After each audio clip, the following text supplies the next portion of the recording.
वैशाख शुद्ध चतुर्दशीला नृसिंह जयंती साजरी केली जाते. पुरातन काळी हिरण्यकश्यपू नावाचा एक बलाढ्य राजा होता. हिरण्यकश्यपूचा भाऊ हिरण्याक्ष यास विष्णूंनी ठार केले होते.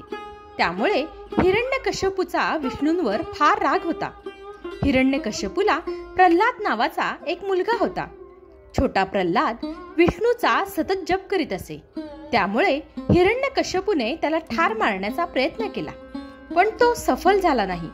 तो स्वतः आपल्या मुलाला ठार करण्यासाठी शस्त्र घेऊन पुढे आला. त्यावेळी प्रल्हाद विष्णू नामस्मरणात रंगून गेला होता. वडिलांनी विचारले, तुझा विष्णू जर सर्वत्र आहे तर या खांबात आहे काय? प्रल्हादाने सांगितले, खांबातही विष्णू आहे. हिरण्यकश्यपूने रागाने खांबावर जोरात लाथ मारली. त्यावेळी मोठा आवाज झाला व खांब दुभंगला.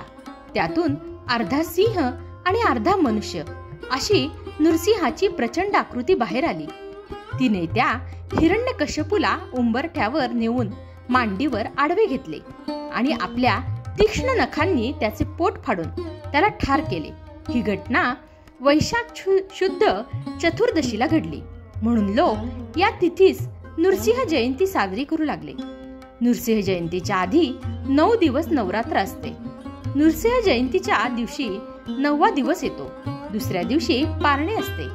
या दिवशी उपाध्यायांना भोजनास बोलवितात. सवाष्णींना खणा नारळाने ओटी भरतात. रोज सकाळ संध्याकाळ नृसिंहाची पूजा आरती करतात. पुरण, खीर, तण वगैरेचा स्वयंपाक केला जातो. पारण्याच्या दिवशी पेढे, खडीसाखर, ओलं खोबरं प्रसाद म्हणून वाटलं जातं. प्रल्हादाप्रमाणे आपणही भगवंताच्या नामावर परमश्रद्धा ठेवून नामस्मरण वाढवावे.